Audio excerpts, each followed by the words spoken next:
Okay, friends, so I have been intending on making this video for a little bit of time now. I actually named it the other day on a video, and then I just felt like the Lord led me a different way, and so I had to go back and change the title of it before I actually got it out to y'all. But today I'm going to commit to this. And I actually, in conversation with a dear friend of ours, Linda Rojas, that the name of a video should be Fascinated Over Obsessed. And I feel like super led that we should speak in this way about how there's so much talk about obsession and how we get so thick in panic about getting healthy and living well. And as I started getting ready for this video and thinking, and I'll be honest, y'all, I'm a little bit nervous because like I don't want to miss anything on this because this is super important to the whole process. So anyways, I may a lot and stumble a lot, but there's a purpose to this. But when I started getting ready for the video, I realized that this song, there's two songs by Menard. One in particular is Back to Life. And if you have not heard it, it'll bless your heart and blow your mind. And if you have, and just go there again, because this is the homework. These two songs from this, after you finish this video, by Mandisa are Back to Life and Take the Shame Off. But anyways, so I was thinking, okay, this is the song that I'm supposed to do. Well, so yesterday I'm thinking about the video and I get in my car to go work, and yes, I do work as well. I don't sit around on social media all the time. But then Back to Life came on and I was like, God, that's confirmation. But then I realized that it was my iTunes just keyed up in my Bluetooth, so there was no real confirmation there. So I giggled and I said, okay, Lord, but I'm still going to use that song. And I felt like the Lord laughed with me. It was a funny moment. But I am wanting us to focus so much on the wonder of the body and the wonder of God's creation. We get obsessed about a number for weight. We get obsessed about measurements. We get obsessed over like our calorie count and how many sweets and how much salt and how much fat and how much, oh gosh. And we get torn up, the carbs, everything. We get so torn up over it. And listen, those things are important to pay attention to. Those things are important to guard yourself against, because these things can tear you down.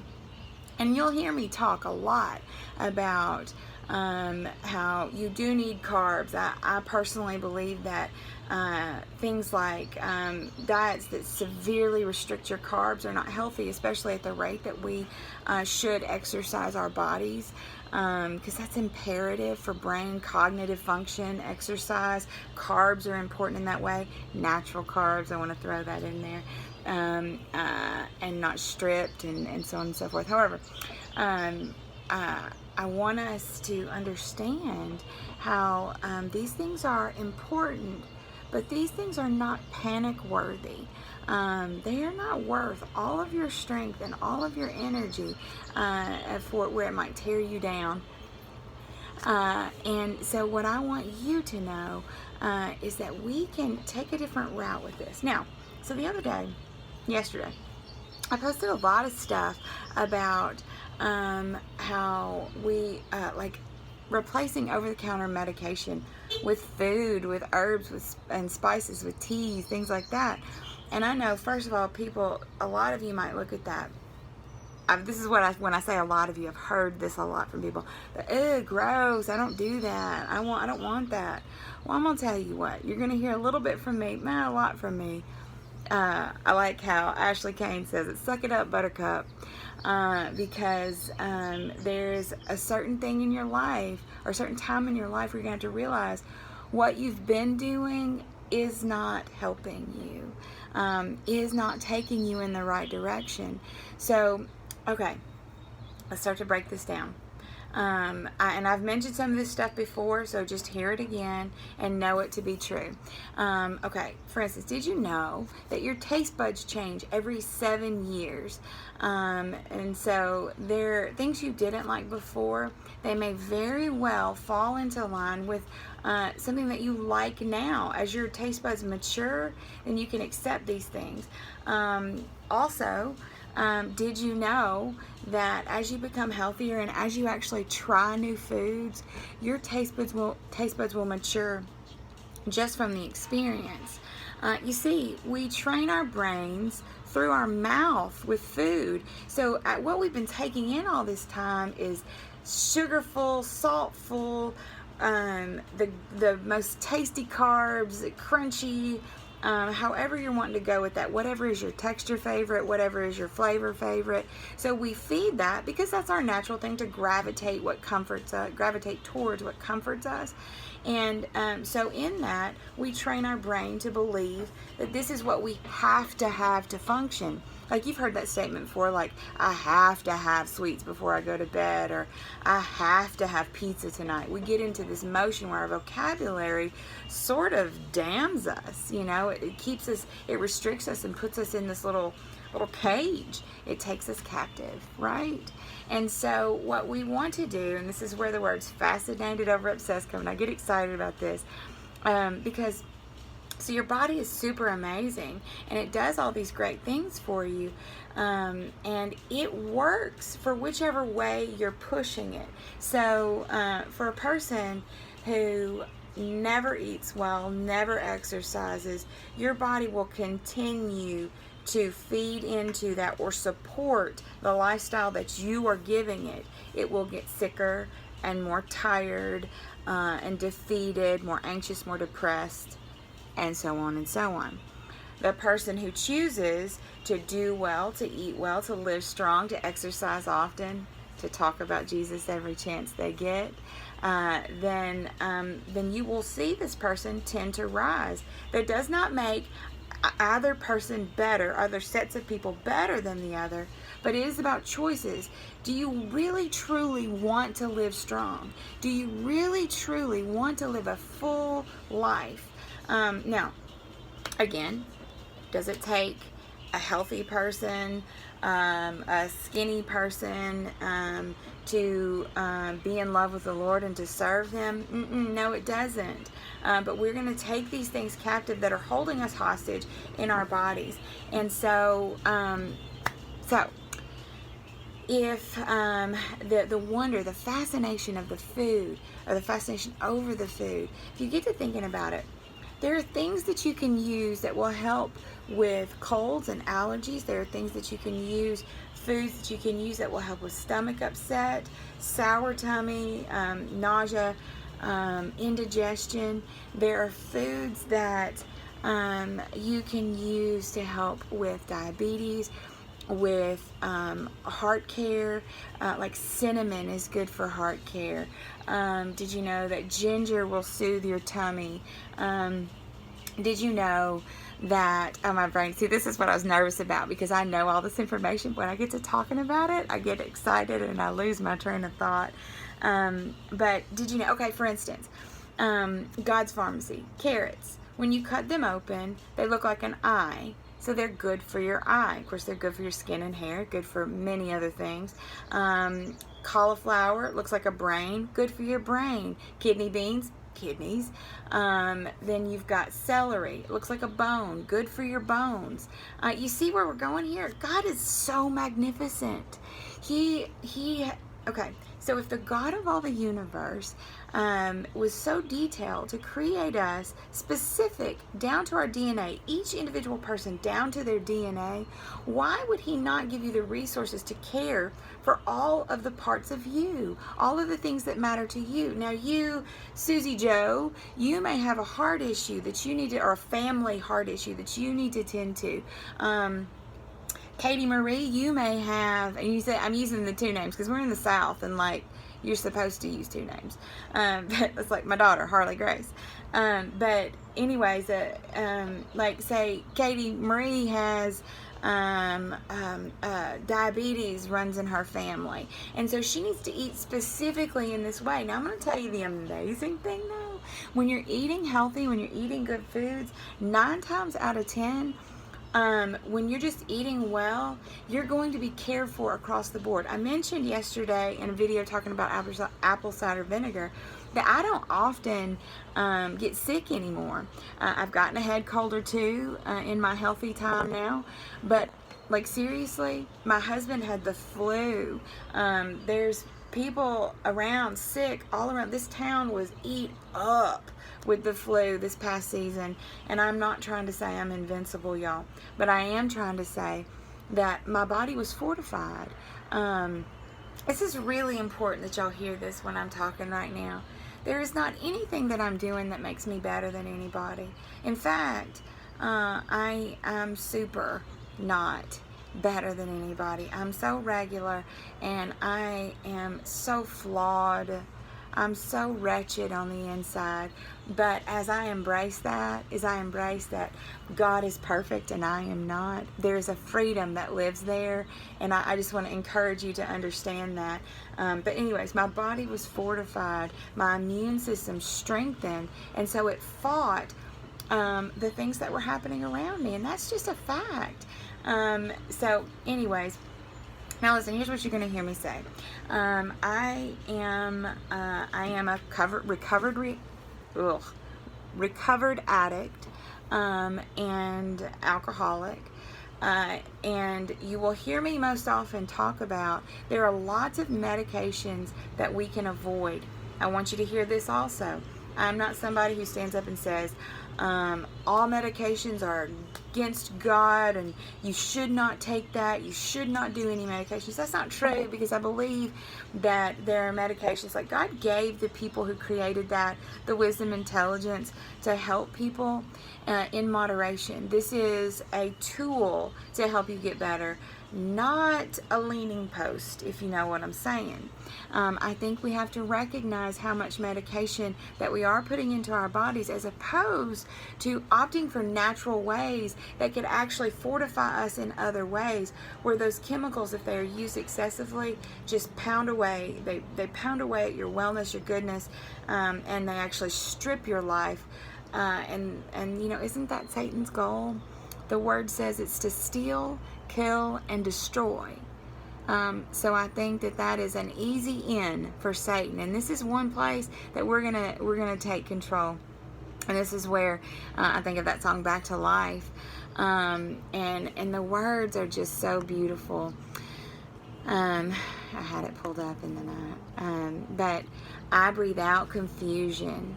I breathe in your truth. I breathe out all my fear. I breathe in your peace. I'm coming back to life.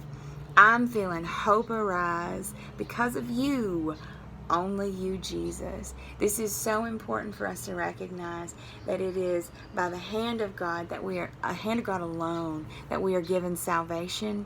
And it is by the hand of God alone that we are given resources to properly and fully care for these flawed bodies.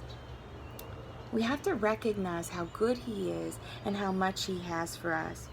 I so bad wanted to go in more details about the foods. Okay, like black pepper. Did you know that when you eat black pepper, this opens up the pores inside of your body to receive nutrients from the other good foods that you're putting into it? Or chia seeds. Did you know that when you eat chia seeds, they'll come into your body and they sort of open up and take gas. They help minimize bloating and gas in your system.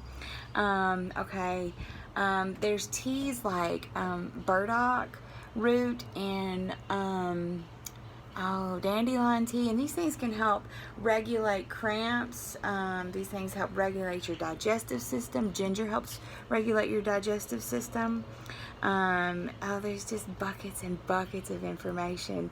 And so if you have any questions about one in particular, food in particular, you want to know what it does for you, then reach out, ask, post a question where everybody can see so that I can answer you for the good of everyone.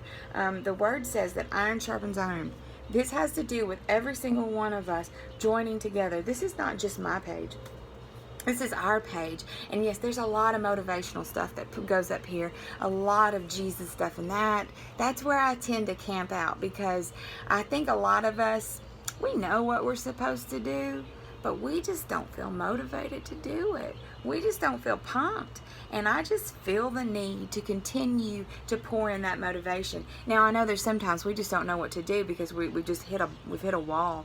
And so that's where we got to ask questions. There's no such thing as a stupid question. And I'll tell you if it's dumb. I'm just kidding.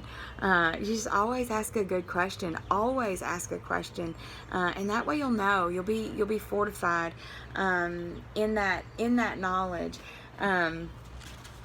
Oh my goodness, my brain just sidetracked. There's a verse that I heard last night that I feel like I should say right now. Sorry, y'all give me a second. Look it up.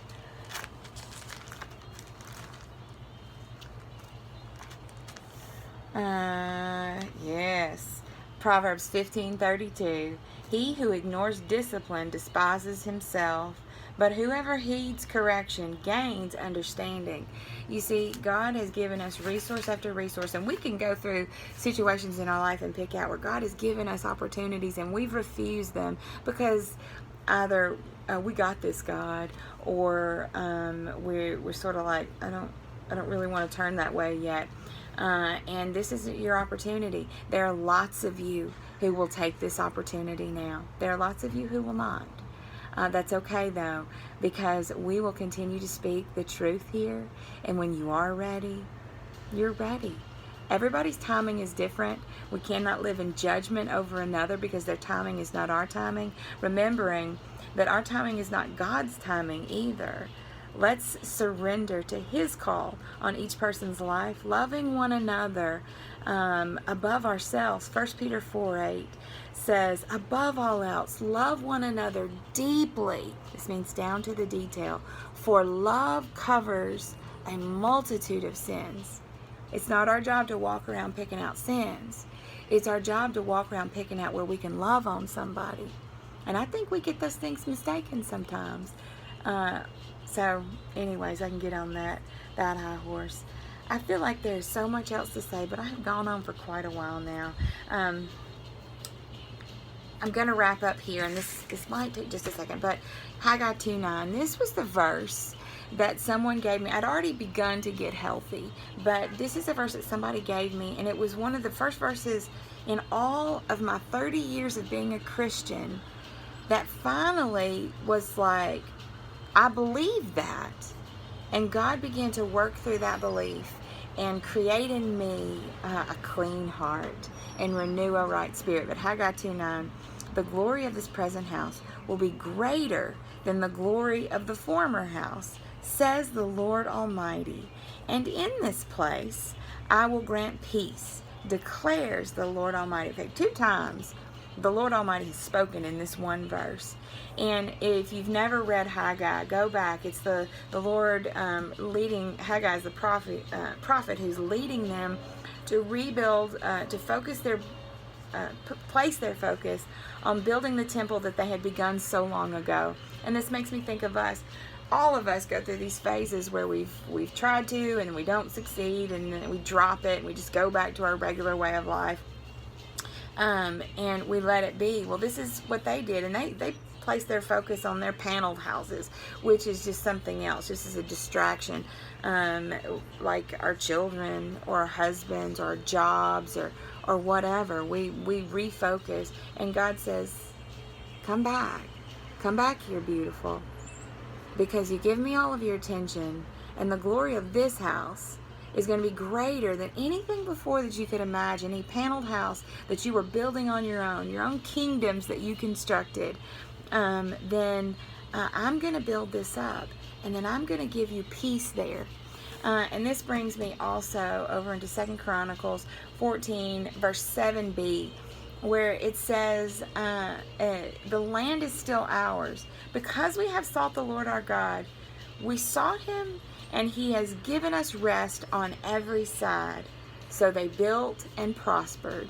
And so what I want you to hear there in that is, when you surrender to the Lord in all that you're doing, even your health and wellness life, then you are able to prosper. And this is for what? For His glory, for His good pleasure. And we always, every time, benefit from that.